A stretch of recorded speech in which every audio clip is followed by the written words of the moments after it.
rue, pour les gens qui ne sont pas dans les réseaux sociaux et qu'on vienne devant le palais de justice, qu'on vienne demander la révision de cette sentence, parce que c'est très décourageant pour les victimes et c'est aussi encourageant pour les pédophiles, pour les prédateurs, de savoir qu'il n'y a pas de sanctions sévères aujourd'hui. Donc voilà, on est venu. Bon, je me sens un peu concernée parce que j'ai moi-même porté plainte il y a 7 ans contre un membre de ma famille, à visage découvert, pour ceux qui ont suivi l'affaire. C'était juste après l'affaire de Ravel. Bon, j'ai pas pu aller jusqu'au bout en justice, passer à la cour parce qu'il s'est sauvé du pays. Donc pour l'instant, c'est toujours en suspense, pending. Donc je me sens très concernée, comme étant moi-même une victime. Donc, il y a beaucoup de victimes, beaucoup de gens qui ne parlent pas. Donc j'encourage les victimes à parler et de ne pas prendre ça en considération. Et je demande aux autorités de réviser la sanction, que c'est très important que de ne donner l'exemple que cette personne ait une sanction sévère. Les agresseurs sexuels d'enfants, ils sont toujours dans l'impunité. C'est comme si on les disait, mais c'est pas grave ce que vous avez fait, allez balayer la rue, quelques mois, quelques heures de travaux communautaires. Et quel message qu'on passe aux pédophiles et le message qu'on passe aux victimes, qu'est-ce qu'on leur dit? Est-ce qu'on vous protège? Non, on ne vous protège pas. Donc c'est pas normal. Il est temps qu'on dise non, que tout le monde, que toute la population, parce que c'est pas le combat de Pédostop seulement, c'est pas le combat de toute la population. Seul, on ne pourra pas faire grand-chose. Qu'on soit vraiment accompagné de tout le monde, c'est super important.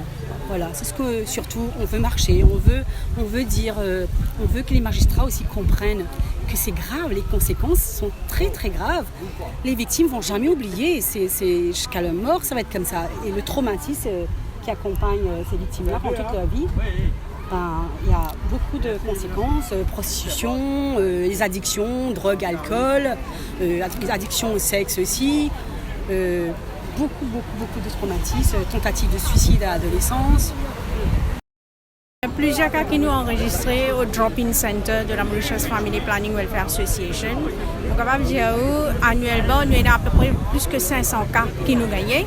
Et donc, nous exécrivons contre ce abuseur là, parce que la loi disait aussi bien faux, bien qu'il nous ait un programme de réhabilitation qui est pour les enfants abusés et aussi les gens qui commettent un abus. Que ce soit la CDU, que ce soit la brigade des mineurs, que ce soit la CID qui prend les témoignages avec les enfants, soit mieux organisé avec des gens avec des compétences nécessaires pour pouvoir apporter ce soutien aux enfants. Parce que nous parlons là de témoignages d'enfants de 4 ans, 6 ans, 8 ans, 10 ans, 12 ans. Et je crois que vous pouvez imaginer l'effort que ça demande à l'enfant au niveau émotionnel, surtout quand l'environnement dans lequel on lui demande de témoigner est un environnement d'adulte, c'est un environnement pas forcément très agréable. Quand vous allez aussi à IDEA, oui, ils ont les moyens qu'ils peuvent pour travailler, mais on ne peut pas dire que ce soit very child friendly, et malheureusement, on est obligé de passer par là. Et eux, ils font un travail magnifique, ils ont beaucoup de compassion pour les enfants, mais ensuite, il faut vraiment qu'on arrive à appliquer les lois de notre pays pour que les choses soient claires. Les victimes ont besoin du soutien de la société et des gens qui les entourent. Les agresseurs, les pédophiles, sachant ce qu'ils font, puisqu'ils le font dans l'ombre, sachant que ce qu'ils font est mal, ils doivent payer pour cela. 80% des cas d'agression sexuelle sur des enfants sont faits par des proches de l'enfant. Alors, ces cas de pédophilie, ça crée la honte dans la famille, ça crée la discordance dans la famille.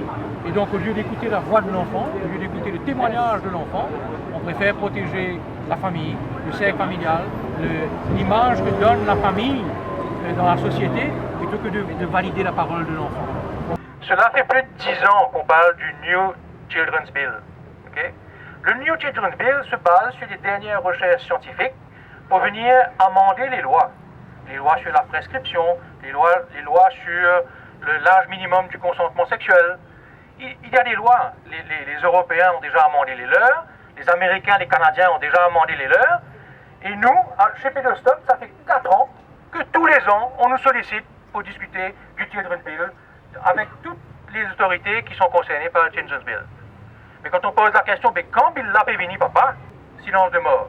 Le Children's Bill va venir, bien sûr, c'est un projet de loi qui peut venir par le ministère de Gender Equality Child Development, mais ça viendra, bien sûr, on attend.